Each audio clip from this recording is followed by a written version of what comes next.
By 1976, Australian group AC/DC hadn't yet established a foothold in America. Their new album at the time, Dirty Deeds Done Dirt Cheap, wouldn't be officially released in the States until 5 years later, following the massive success of 1979's Highway to Hell and 1980's Back in Black. In the meantime, you could only get your hands on import copies if you lived in America. The album's self-titled track on the surface might appear to call for revenge, but that wasn't what frontman Bon Scott was going for, revealing in a 1977 interview. Rugby clubs have been doing the same thing for years, songs like that. The songs that won the Second World War were like that, with chaps singing them as they marched into battle. Meanwhile, guitarist Angus Young would add, "There's not much seriousness in it, it's just rock and roll, chew it up and spit it out." Angus Young would come up with the song's title thanks to an Australian children's cartoon named Beanie and Cecil, a program which aired on ABC television in the 60s. The main villain is a character named Dishonest John who would carry a business card on him that read "Dirty Deeds Done Dirt Cheap, Holidays, Sundays, and Special Rates." The lyrics "just ring 362-436."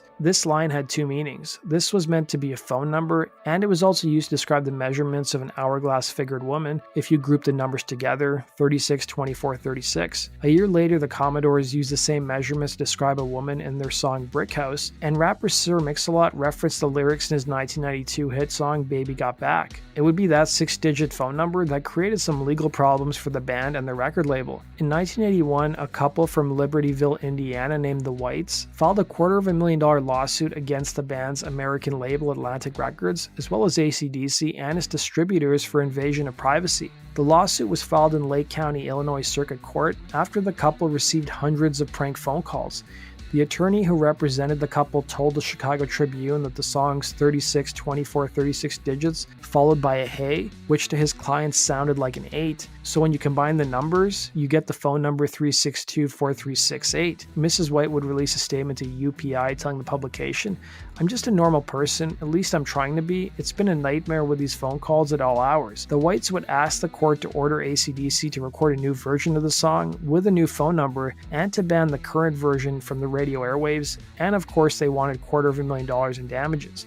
The Whites' lawsuit would fail, but they soon changed their number to 867-5309. The single would be released in Australia on October 5th in 1976 and wouldn't be released in America until 1981. Peaked at number 4 on the US mainstream rock charts and is one of the band's most popular songs. The album, meanwhile, will be certified 6 times platinum stateside.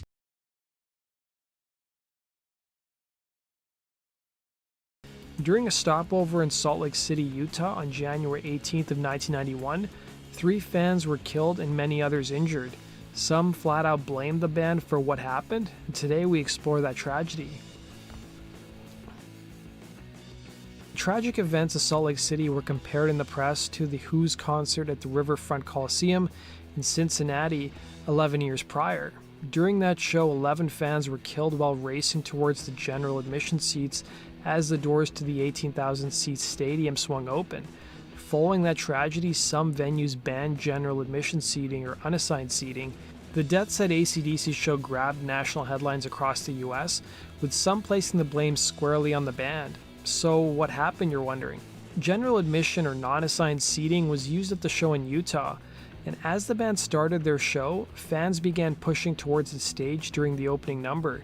Fans at the front of the stage were trampled to the floor and crushed by the press of people, and some fans were crushed for more than 30 minutes while security guards tried to control the crowd and stop the concert. The security guards at the venue tried to signal to the band to stop their show, but it would take minutes and minutes for the band to realize what was happening. The show's harsh lights and ear-shattering decibel levels obviously made it difficult for the band members to see anything that happened beyond the lip of the stage. And on the advice of the fire marshals and the arena officials, the band resumed the concert after a 15-minute break, during which rescue teams attended to the victims. The arena officials were concerned if the band cut their show short, it could have resulted in a riot, meaning more injured or dead. Most fans at the Salt Palace that night were unaware of what had occurred on the floor and might have turned to violence had the show not continued. At the end of the night, 3 fans were killed. 2 14-year-old fans and 1 19-year-old. 1 fan died the night of the show, while the others died several days later. Less than a month after the incident, the band, along with their management, as well as the promoters in the venue, were named in multiple lawsuits filed by the family of the deceased. AC/DC, for their part, fought the lawsuit, trying to get it dropped, saying they weren't responsible for security. And according to the LA Times, one of the fathers would file an $8 million lawsuit. The father's suit alleged, and I quote, willful, malicious conduct on the part of the defendants. And it wasn't just the family of the deceased who sued the band and their management, but also those who suffered traumatic memories of the events. And there would be major settlements reached out of court with the families of the victims, as well as some of the survivors. The details of the settlements weren't made public, but the Salt Lake County claimed their settlement payment was a little less than $2 million. Taxpayers pay the premiums on the insurance policies, as well as the thousands of dollars annually for the maintenance and management of the Salt Palace. Strangely though, the taxpayers were not affected by the settlement, and according to a spokesman for the county, the settlement wouldn't hike the county's premiums because the county switched insurance companies after the deaths at the Salt Palace. So you're probably wondering, why do festivals and concerts use general admission or non-assigned seating at shows still? Well, some bands require it in their contracts. One reason bands ask promoters to set up their shows festival style is because it brings them closer to a more rabid audience. The Scorpions, for example, asked in 1991 for festival seating in every market that hosted their tour. Festival seating is also preferred for smaller arenas in smaller cities because it saves money in setup costs and leaves more room for paying fans. If general admission seating were banned, major tours may not be able to play such small cities, promoters have claimed. Several weeks after the awful tragedy, AC/DC was set to play in Miami, and the local paper asked the question whether fans attending the show should be worried about their safety. And for their part, concert promoters dispelled the claims, saying they don't use general admission and instead used assigned seating. And differences of seating aside, the show in Miami also added about 20 extra security guards, bouncers, and ushers who were on duty inside and outside the arena, in addition to the security force of 80 typically policing a show. City police officers were also part of the event. In addition to that, alcohol sales were banned and fans were screened for weapons and booze. Here's an interview with frontman Brian Johnson discussing the tragedy. Terrible nights. Never forget as long as I live. 3 fans were trampled to death in the stampede. At the time, AC/DC didn't know the full story. And I got there. Well, there's one dead, and that was it. I just sat there and tears. Angus was just beside himself. I could see he was welling up. Mal had tried to hold it together as best he could. The band wanted to stop the show, but were advised to play on to avoid further chaos. When they later learned that 3 fans had been crushed to death, they were heartbroken. The event was so painful that to this day, Malcolm will not talk about it. I think what hurt most is the next day in the newspapers, they were saying band played on where kids died about them, and they had a photograph of me with a smile on my face. It was just journalistic opportunity that just went beyond the bounds of decency. You know, I was just so angry and hurt.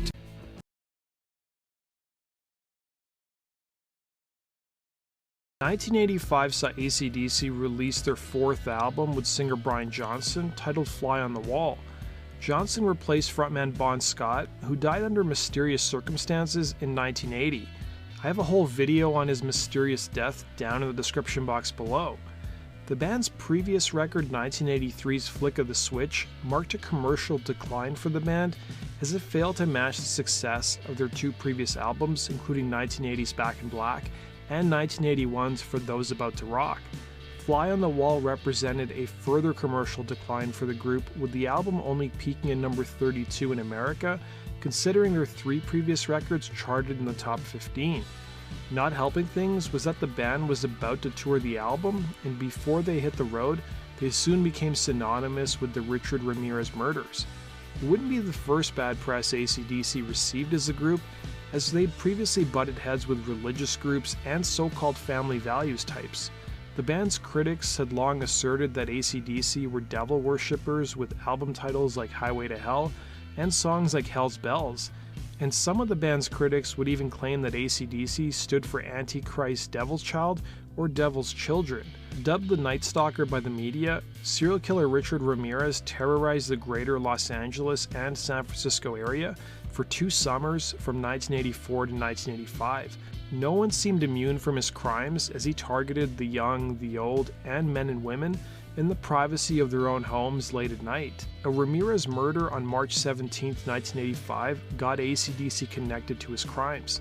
At the scene of the crime, Ramirez left behind an AC/DC hat, and things were only made worse when a childhood friend of his revealed he was a fan of the band from a young age. The police decided to release the photo of the hat from the crime scene, hoping someone would recognize the owner of it.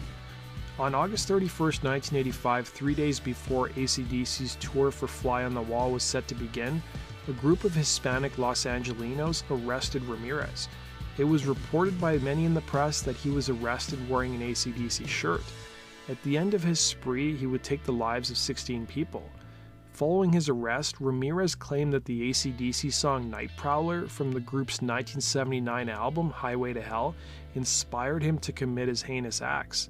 Also hampering AC/DC and rock music in general at the time was that in September of 1985, the censorship group the Parents Music Resource Center, which was led by the wives of prominent Washington politicians, initiated hearings in the US Senate to look into the impact of rock music on America's youth. The controversy further energized AC/DC's opponents from the religious right, who sought to ban the group's concerts and record sales. At a local show in Springfield, Illinois, a local pastor referred to them as, I quote, immoral, suggestive, lustful, and lewd. According to the book AC/DC High Voltage Rock and Roll, the band received death threats in the run-up to their Springfield concert, and while the show wasn't cancelled, the band had to lie on the floor of their bus and rebrand the exterior of their vehicle to read Singers for Christ. According to the book AC/DC Uncensored on the Record, some hotel chains where the band had previously stayed refused to house them on the tour. Soon enough, local radio stations around the city were pressured not to play music from the band's new album, and several record stores carried notices warning customers not to buy AC/DC's new album. And their record, Highway to Hell, was pulled off shelves in these stores. So what was the song Night Prowler about, and what did the band have to say to its critics? Here's an Entertainment Tonight report from 1985, where the band's interviewed about the crime. We attended an AC/DC concert at the Forum 2 weeks ago, a sold-out event that, in all honesty, seemed rather tame. In fact, the band's fans seemed somewhat bedeviled by all the fuss. Well, I'm not into the devil or nothing. I think they're just a good rock and roll band. They groove. I see no difference between them and any other heavy metal band. They're good rock and rollers. You know, the sort of people we are, if you were really interested in being devil worship, you would go off and do that. You know, it's an art in itself. And it's about as far away from what we are as anything. But 3 days later, the rock group AC/DC has canceled its concert for tonight at Costa Mesa's Pacific Amphitheater. local community groups reportedly pressured the promoter to tame the show down. AC/DC instead withdrew. You're being told what you can do and can't do, you know, and that's not what this country's all about. I mean, you get your inspiration from something. In the case of that song, it's been completely taken out of context. The story come from, mainly there was a guy that used to steal underwear off people's laundry lines. And that inspired, well, it wasn't Brian that wrote the lyrics, it was a guy, Bon Scott, since dead. That inspired him to go out and write a song about that. That's what Night Prowler's about. That's what Night Prowler is about. Congress has been... That stands for Antichrist Devil's Child. Does it? It came from the back of my sister's sewing machine. Sewing machine? Yeah. You know, it's on any electrical appliance. It's power. It just means power.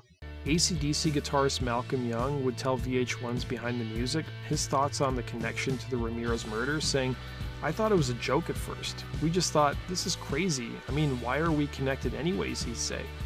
There would be, however, rock journalists who came to the band's defense. That band is about as tongue-through-cheek as you get.